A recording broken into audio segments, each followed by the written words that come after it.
Hello, everyone, and welcome to the Taco Tuesday edition of The Rundown.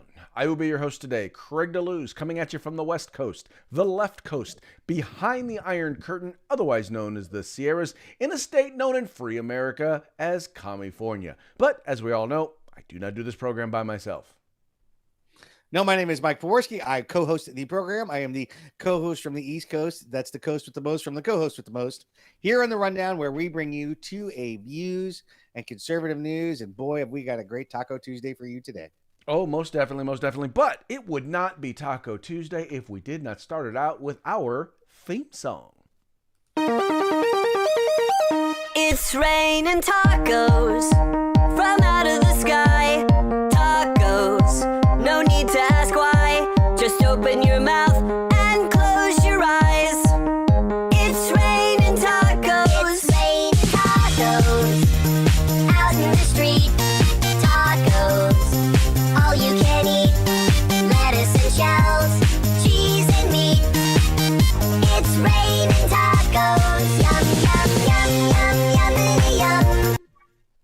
Yes, yum, yum, yummity, yum. It is raining tacos here on Taco Tuesday. Taco Tuesday. Oh, yeah. It has literally, Taco Tuesday is a thing here in the DeLuz household, and we take it very, very seriously, especially in terms of the quality of our tacos. Yes, it's a very big thing in a food truck close to my house, and so we kind of have it here also.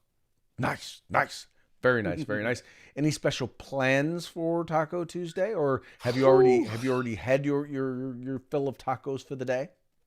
I had lunch tacos. I had the chicken with the cilantro and diced onion, a little bit of hot sauce on them, and a squirt of lime, with a slice of radish in between each one to cleanse the palate. Other than that, all was well. The plan for us today, I believe, is going to be shrimp tacos for dinner. Oh, Yes. Very nice. Very nice. Yes, as the weather starts to pick up, and I don't know what it is, but something about a fish taco in nice, beautiful weather, probably sitting out on the back patio, enjoying the nature and all of that before it starts getting friggin' hot out here. I'm excited. Yes, I know we're in another one of our cold spells out here. It's people are bundled up. It's about 60 degrees out. So we're trying to get everybody to come back outdoors and enjoy Taco Tuesday. Taco Tuesday. 60 degrees is cold. Yeah, that's... Oh, yeah. Yeah, listen, you've never seen people with ski jackets and beanies and shorts on before come to Florida when it's 60 degrees out. And how does that make you feel as someone from New York? Oh, it gives me a laugh. You know, it's like, look at these silly cold Floridians. Yeah, it's kind but of it's funny. good. Listen, it's easy to get into the Florida atmosphere down here. You know, the whole, hey, it's Florida. That's normal stuff down here. We see that all the time. Yeah, it's just, you know, other places around the country, people are freaking out, and we're like, nah, it's Tuesday, big deal. It's Tuesday, big deal. That just be how it be. I know there were people over the past couple of weeks. They were reporting, they were calling the fire department for strange smells in their house. They didn't know what it was. It was the heater. You know how your heater has that metallic smell to it. They had no idea. It's that what burning off of the dust. Yeah, they haven't turned the heater on in 3 or 4 years. You know. What's that smell? I don't know. That's the heater. Is it gas? Do you have a gas heater, ma'am? No. Then it's not gas. It's not. All right, let's get into it, Mike, because we got a ton of stuff to talk about today. The reason why I felt compelled to talk about this particular story is because, well, the mainstream media seems to be completely and utterly ignoring it. Now, believe it or not, there is an investigation that is going on into the origins of the quote-unquote Trump collusion story, or whatever you want to call it, because in essence, it was a hoax. We all know now that it was a hoax. And, well, there's a gentleman named Durham who has actually been investigating it. And, well, Mike, he's come up with some very interesting stuff. Basically, what he's noted... Now, this is The Hill, and The Hill is basically reporting on it. And The Hill is basically saying, well, he is saying that cyber analysts exploited access to Trump White House server. Now, Dude, it's worse than this. They literally, these were basically hackers who were hired by the Clinton campaign to look into and find evidence that you could be used to push a narrative that Trump colluded with Russia to try and steal the election. Well, they wound up pulling information and pulling data and hacking information from not just Trump Tower, not just from his private residence, Mike, but actually from the Trump White House. While he was in the White House, they were pulling information and data to prove that to try and say that he was colluding with the Russians. They said that he had a hotline directly to Russia. Yeah, they did say that. This is as worse as Watergate, if not even worse than that. This is the illegal entry, which folks, illegal. You can't wire yourself into somebody else's private servers, especially when they're secure government servers, or protected under federal law, as the president's private server was at the time. You can't do that. This is as bad as breaking into the Watergate Hotel, if not worse, because you're violating federal and local laws when you do these internet crimes. This is the same kind of information that they tried to gain during Watergate. The same kind of information tried to gain here. Gain information on the opposing party and the opposing party's candidate to find information to bring them down.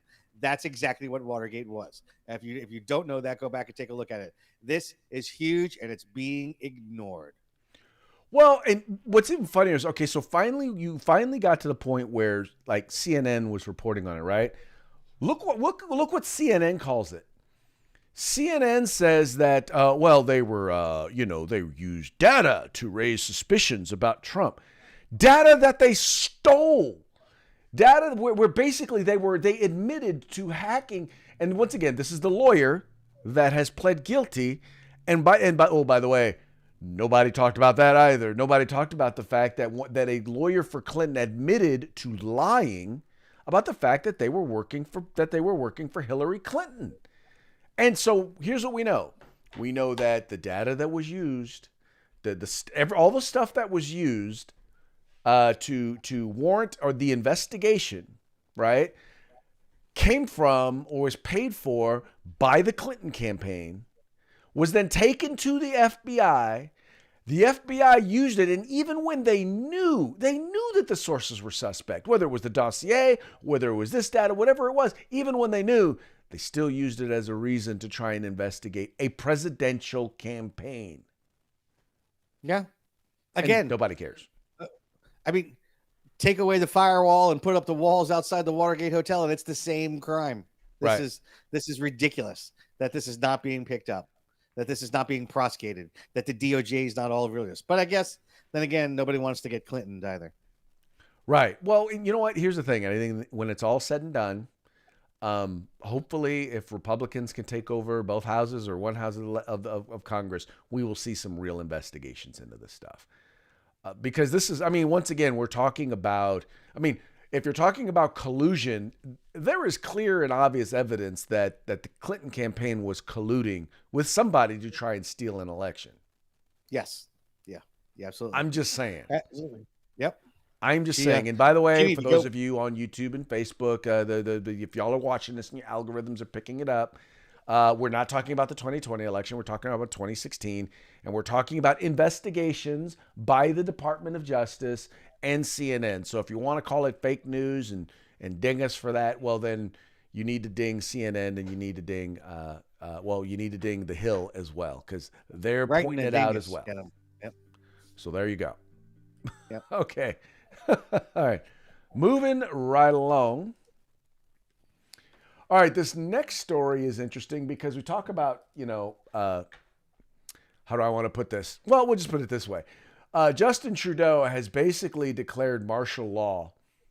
He's basically declared a state of emergency there in Canada relating to the trucker protest. And by declaring a state of emergency, it allows him to overrule and override civil rights there in Canada. right? In other words, he can now tell people, yeah, no, you have no rights. And the military will come in and will enforce the fact that you have no rights there in Canada. Now, Mike, correct me if I'm wrong, but if by simply declaring that a state of emergency and taking your rights away, does that then mean that they are not, in fact, rights? Well, they have rights, but they have no way to ensure that the government doesn't take them from them. This is what's gone on in Venezuela over the past couple of years. One of the most free and most prosperous countries in Central and South America. And then their new president comes in and suspends their rights, declares a national emergency. And now you need a bucket full of pesos to go buy a loaf of bread, right? That's what's going on in Venezuela. Now we're seeing it in Canada. This is exactly what's going on. Craig, do you know that the Canada actually has a pretty good articles of incorporation and they're basically their constitution. They're missing one thing though that helps them protect their rights that we have down here. Do you know what that is? What? A Second Amendment. Right. They have no protections against firearms, weapons, and being able to protect themselves. So when their government comes along and says national emergency, all rights have been suspended. That's one thing we have is the Second Amendment where we can stand on our porch and go, I don't think I'm going to let you suspend my rights today. Right. So according to this, they're going to be able to suspend the right to public assembly.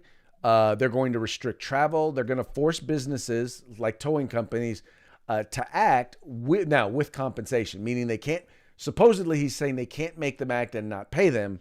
But I'm guessing that if they decided to, they could do that as well. Or choose what to pay them. Well, here's that story on that, right? And I'm not sure we've discussed it on here. Is that when all these truck drivers decided to boycott, and they're blocking up roadways, major roadways, and the bridges. Trudeau said, and some of the premiers there of the provinces said that we'll just send the tow truck drivers in to pull them off. And the tow truck driver said, "Oh, really? You're gonna send us in?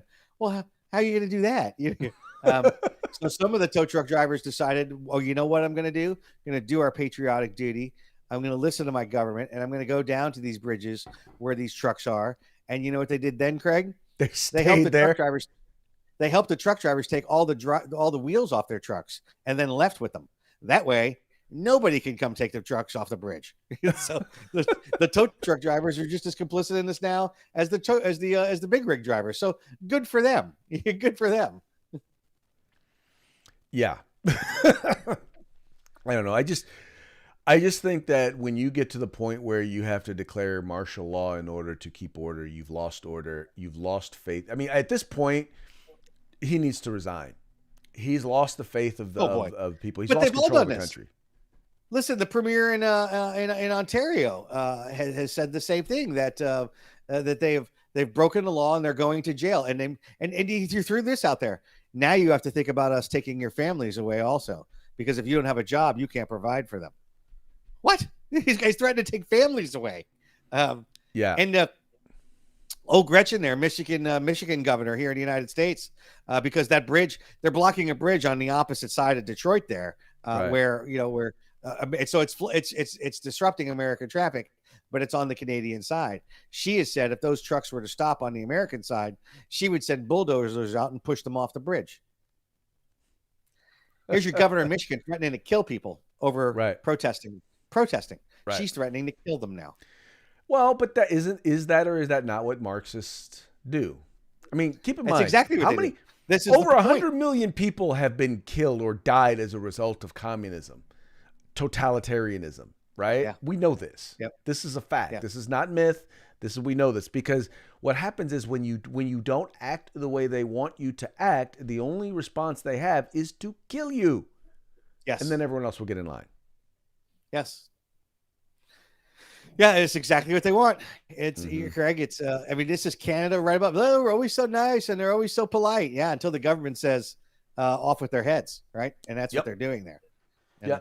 And but you really talk about people not doing what they're supposed to do. Yeah. This was hilarious. You guys do know that there was a Super Bowl here in California, right?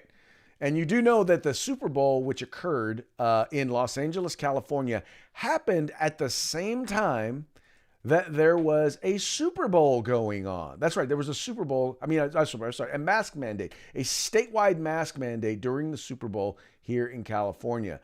Now, a lot of folks are catching a lot of grief, right? They're catching a lot of grief for this reason.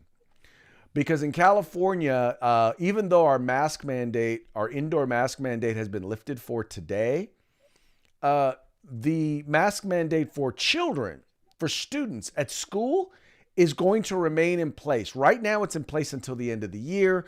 According to the state, on February 28th, they're going to take another look at it and see if they're going to lift it or not. Now, keep in mind. Now, first of all, this was the Super Bowl on the 13th, February 13th. There was a mask mandate in place. And yet, all of these people, none of them were wearing masks, right? And yet we're facing children. We're forcing children. Now, mind you, they are the least likely to get it, the least likely to spread it, the least likely to get seriously ill, and the least likely to die from COVID. And yet, they're being forced to wear masks. It is insane. In fact, here, I'll share this one with you too. The people who are pushing this are the California Teachers Association. This is a board member for the California Teachers Association at the NFC Championship game last week, right? So, in other words, he's okay with putting with adults making decisions and being free, but the people who are least vulnerable to COVID, no, we're going to make sure that they stay masked up. But that's what life is like here in California. This is what life is like when you let the Marxists run things. It's all about the power, Craig. I just watched, I saw a preview for the Screen Actors Guild Awards, which are coming back to California, I guess, and they're celebrating all their celebrities are getting back together. And I didn't see anybody wearing the mask there. And, it's amazing that they have to we're all back now. They have to get back together and celebrate themselves. It's wonderful. I think this is the time to realize that we don't need them, right? How many new movies have come out that have gone to the theaters? How many have been delayed 2 years now because they want to get their money grubbing mitts into you rather than just provide you a service while you're under the COVID? This is clearly control. You see this going on at the Super Bowl. Nobody's wearing a mask. I don't even think. Listen, they couldn't have called the face. They didn't even call the face masking penalty on the field when they should have. That's how anti-mask they are inside the stadium. Yeah. Okay? See, that's how you know that they were not enforcing the mask mandate, because look, even face masking penalties they weren't calling. Yeah, they didn't call. They were. That's how anti-mask policy they are there. Yeah, I mean, it's ridiculous. It's all about control. And again, like you said, you've still got your mayor, your governor, and well, listen, LeBron clearly was there. So if he's not wearing a mask, he must know best. So, he's. I don't know why he hasn't let his voice be heard in Chicago. Maybe if LeBron could give them some advice there, maybe they'd stop shooting each other. But because he clearly has the answers for everything. So yeah, it's despicable. It's California. It's your California politicians. We're going to treat everybody else as a peasant, and why not? Because we're letting illegal aliens in. And we're not doing anything about it. They are our peasants, and they are our meal ticket because they continue to elect us because we continue to give them checks and cash. Yep. Well, once again, you keep going on. We keep talking about that. Here's the thing, folks. The mask mandate eventually, by the end, it was all about control. And here's the thing. There are folks out there who literally are operating in a fear, in a panic over COVID. I won't, there is like, for example, there is one church that I know of that is like, even though the mask mandate has been lifted, they're still telling their parishioners to wear masks in church. And I'm like, okay, you do realize that masks, in particular, the cloth masks that most people are wearing do not work with Omicron, right? Yep. You do realize that this is a strain that is so, non-serious that it's referred to by many like me as Omacold, right? That's right. Yep. But it's laughable. this fear, and the problem is that they're operating based on fear because the mainstream media. Now you see the mainstream media is talking about, oh, there's a new strain coming. There's a new strain coming. It could be serious. Yep. Yeah, and the only new strain they get in California is from them tacos. A new strain. Well, if they're good tacos, it's not much of a strain. It should flow right it's through. True. They just yeah, it's like sliders. Slide right in. Like slide sliders. Right There you go. Oh, yeah, like White Castle. White Castle. Another thing wrong with white people, we have our own castle. There's no black castles out there. Why don't we have a Black Castle burger out there? You know? Exactly. Exactly. It's black. All right, Mike. Look, Black this history next month. one is yours, so I'm going to go ahead and let you take the lead on it. I was just about to go on a rant about Black Castle. So, you know what kind of burgers we could get there? Some good burgers, not them little square and dinky things. All right. Major League Baseball work stoppage. All right, it's enough. Today is a broken heart day for baseball fans. Today is the first day that spring training should have started. We have, and I'm just trying to give you the quick down and dirty on what's going on with the labor talks dragging on for Major League Baseball. For you understand why we don't have baseball this so far this season. Now, let's see, the last strike was 94, right? It was 94, and the last walkout there, 94. The second half of the 94 season, Montreal Expos probably would have won the World Series that year. They were such a juggernaut going down the road. So the last baseball agreement ended 5 years ago. So they were working 5-year stints.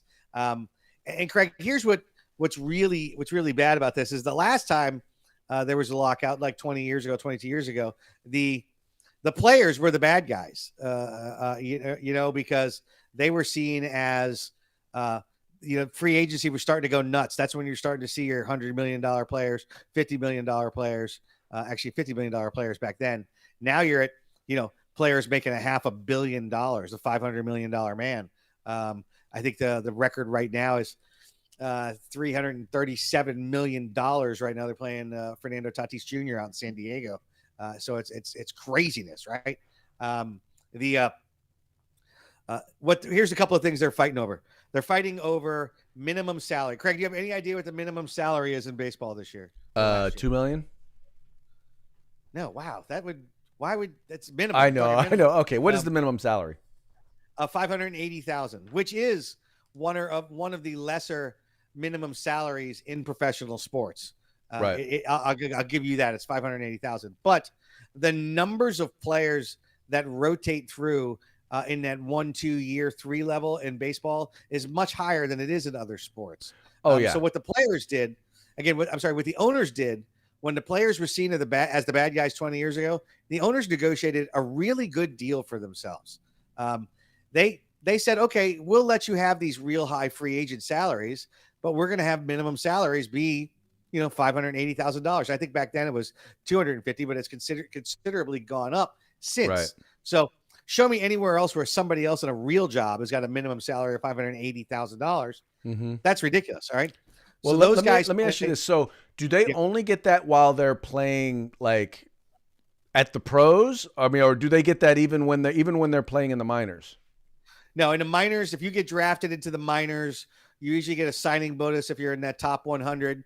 And then after that, you get your basic minor league pay, which is garbage. It's less than $1,000 a month, and then plus your per diem and your meal money. So there's no money in the minors. We know that, and baseball players have to go through a minors. I cannot recall one instance of anybody ever being major league ready on draft day. They have to go through a maturing process in the minor leagues, even if they've played college. Pitchers can usually make it a little bit quicker, but there's still a process. It's not like football and basketball. Hockey's very similar with the minor league system. You've got to work your way through those systems in order to get called up because of the maturing process. And it's the mental maturity of the game, not just the physical. The physical is great as well, but the mental maturity of the game is something that takes a while to grasp, and you've got to get that grind built into you because nobody else does that. Nobody else plays 162 a year. College plays 40, minor leagues play 60, 80 games. They've got to work their way in from low minors to high minors. Anyway, the important part is here's what the players want. They want that that minimum salary to go up because at the end of 2 years, what the owners have done is said, Thanks for your service. Now we're going to bring up another new guy and let him play for 2 years. And the ones they usually own and end up keeping are the superstars. And the superstars they let go to salary arbitration at the end of 3 years, which they might get $4, $5, $6 million. But the owners look at it as a money game. And I understand it. I mean, listen, if you're going to award players $337 million, well, then I don't have a problem with $580,000 being the league minimum for the first year or two. Right. I really don't. And if the owners say, listen, I can either pay you $6 million or get somebody with the exact same skill set and pay them 580, I don't know that I have an issue with that. And I'm a huge baseball fan. Right. But from a numbers game and wanting to see the whole thing succeed, you know what? I don't want to see everybody being a 100 millionaire, because then you know what the price of tickets is going to happen to? You know how much it's going to cost me to get a jersey? All right. So there's got to be some balance. And the balance can't be we all make $100 million. Well, and that listen, the thing about baseball is do the owners make $1 billion? Yeah, guess what? Yeah. They're the owners. All right. Right. If you want to work your way up and have yourself $1 billion, then you can do what you want with it. All right. Well, the thing is you're already starting to see that. I mean, used to be baseball was the affordable sport. It was the sport that you could afford to buy the entire family tickets, go get a dog and enjoy it and enjoy the game. But it's getting so that it's as expensive as basketball nothing is expensive as an NFL ticket, unless you're in some backwater town with the NFL. Yeah. But Dallas, they're like Dallas. I don't think so. Dallas is not backwater. You look. How dare you insult my Dallas Cowboys? Anyway, you mean the Irvine, Texas Cowboys? I'm sorry. Go ahead. I'm not going to take these insults. The Fort Worth Cowboys, right? Wherever they play. Anyway, the point is that it's no longer that. And by the way, Major League Baseball has seen a dramatic decline in both viewership and in attendance, and this is only a prolonged stoppage is only going to make it worse. Yeah, listen, and like everybody else, there was some consternation with the league during the COVID lockout, and right now the Major League Baseball is not seen in a favorable light. The organization, because our commissioner of baseball is a butt clown, and everybody hates him and the rules he comes up with. So he kind of reflects what's going on with the owners. So the owners are kind of getting in the bad light here when this is clearly again the players. Demanding more. They want more. And I'm sorry. I think I think you've got enough players. You know what? Nobody guarantees that you get to play an elite level for forever. You got there for 2 years. Wonderful. That's it's 2 more years than the other 99.9% of us. Well, but they've got to make up their minds. Look, either you want a handful of people to be able to make ungodly amounts of money, or you want everyone to be able to more openly share in the profits of Major League Baseball. You got to make up your minds as to which ones you want in your collective bargaining, because I don't see where you can get both.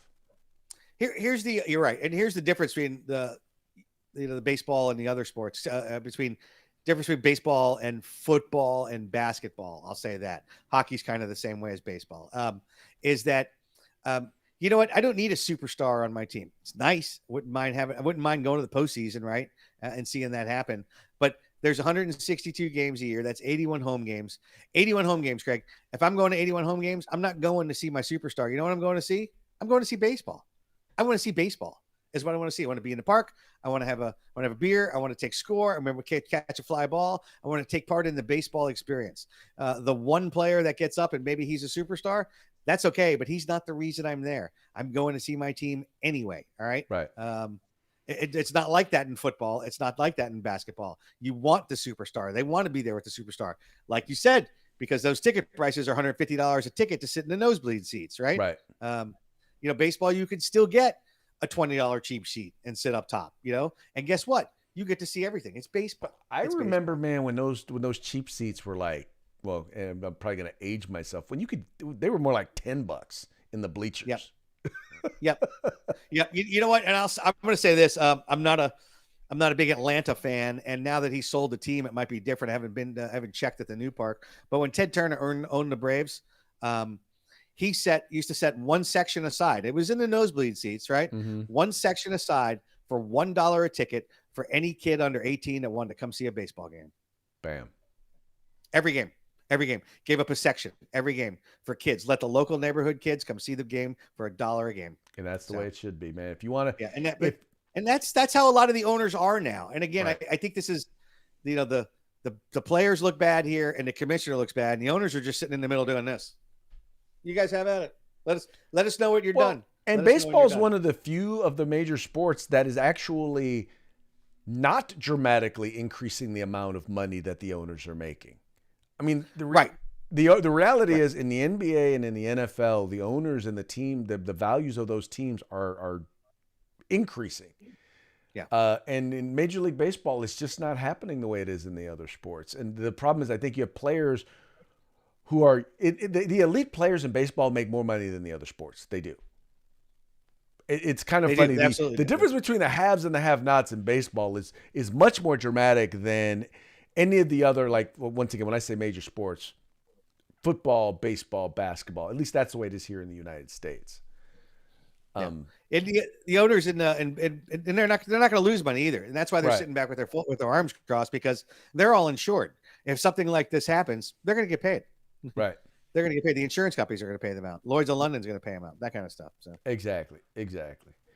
All right, but hey, let's move on to our parting shot, because I know we were running a little long right now, but this was one that we had to hit. You want to introduce this one, Mike? This is real. All right, I want you to go pull out your tweeters and take a look. You can see this is real. It was from early in the day on the 14th. This is not somebody made up. There's no words adjusted in here. This is absolutely what the ATF posted yesterday on Valentine's Day.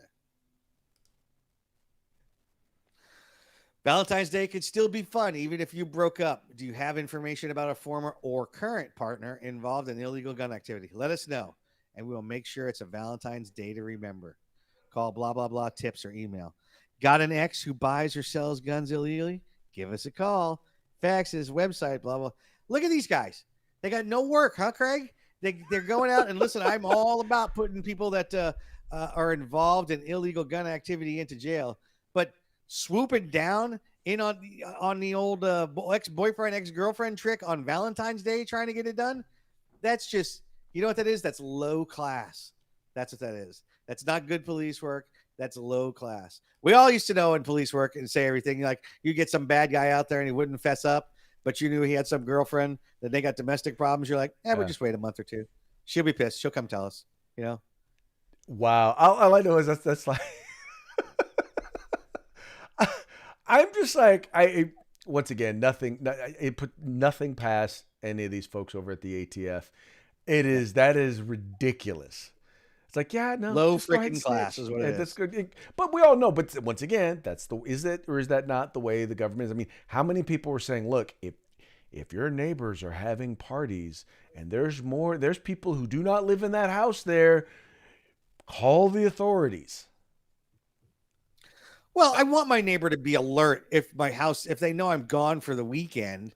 No, that's not what they're talking about. They're talking about if someone's holding a party at your neighbor's. If your neighbor's holding a party and there are people who don't live there, meaning you have guests over without masks, that's what they were talking about.